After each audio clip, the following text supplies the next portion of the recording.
All right, so we're gonna do our takedown off of a fake guard pull, right? So I'm gonna go 2-on-1 grip, right? And I'm gonna start dragging him to me as I'm sitting here, right? So we're here, right? 2-on-1 grip, I start dragging him, right? And I pretend like I'm gonna sit to my guard, but really I'm not. As he comes forward, I'm gonna pop up, last double, again, just like that, okay? Now this time, our partner is going to decide to sit up to butterfly guard, right? So he's gonna sit up, get some distance from me, right? And go to butterfly here, okay? So now the next thing we're gonna do is our back step pass. So when someone's in the butterfly, I'm going to bring my hands over to the top of their knees, right? So not like on their knees here, above their knees, and I'm gonna clamp down and in towards the ground, right? To make it harder for them to move their legs. And I'm going to start my knee cut, right? And I'm legitimately like going in hard, like I'm really gonna commit to this knee cut, but then I'm gonna keep holding this back, and I'm gonna step back for my back step into the honey hole, okay? Now from here, I'm going to, I could pull the second leg into double trouble. That would normally be my best option. I wanna show you guys a few different things that you can do from here. So I could also, as I sit, I could go to the foot, get this C grip on the foot here, bring the other hand underneath, and then fall towards the knee bar. I'm bringing my head over to the toes, and now this makes it very difficult for him to turn his knee out. So Mark, can you turn your knee out?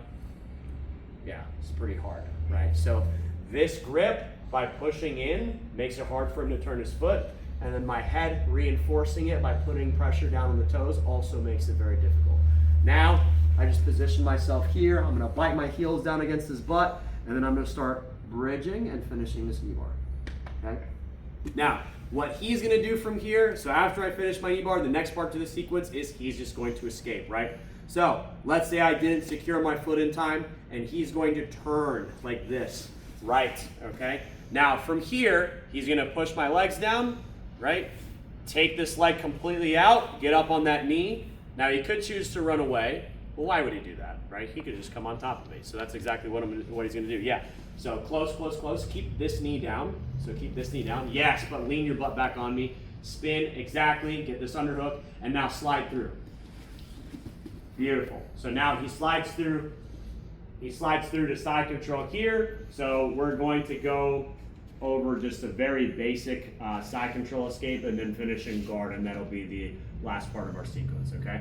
So from here, I bring my feet in. I position this hand on the hip. Bridge up, get this underneath. Now I bridge up again, and I shrink away like this, and I keep my frames here.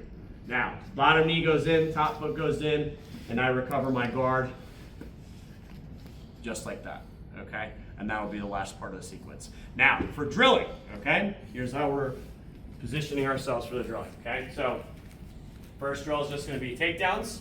Second drill, go down.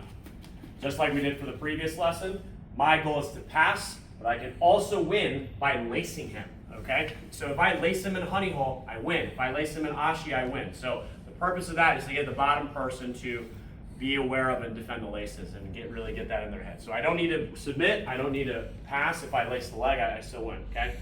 He needs to stand up, sweep, or submit in order to win, okay? So that's the second drill. Third drill, we're starting in honey hole, okay? Just like this. Single leg, his goal is to escape or counter submit me. My goal is to get a submission, okay? And then the last position we're doing is side control, right? Where we finish in the very last part of the sequence. So my goal is to escape, his goal is to submit, okay? Very simple. So there you go. So some key concepts here that I want to emphasize for this lesson, just like the last one, right? Off your takedowns, right? Go into your attacks immediately. Doesn't need to be a leg lace. It could be a guard pass, right? But chain things, follow through, okay? Press your advantage. Your advantage usually is right after you've hit your previous transition. You're probably in a good position to just continue progressing towards the next thing, right? When you guys are doing leg locks, make sure you have the knee line controlled, right? And realize that your opponent is always going to try to make moves to clear their knee line, right? Either by using their secondary leg, by turning out and cutting their knee through like Mark did for his escape, right? So you got to really make sure you control the knee line, and obviously if you're the defender, it's the opposite, right? Use that secondary leg, use use the turn of the foot to get a better angle, a more favorable angle, so you can start escaping. So there you have it, guys. Lesson 14, in the previous video I said that was lesson 12, it's actually lesson 13. This is lesson 14 for the upper belt curriculum.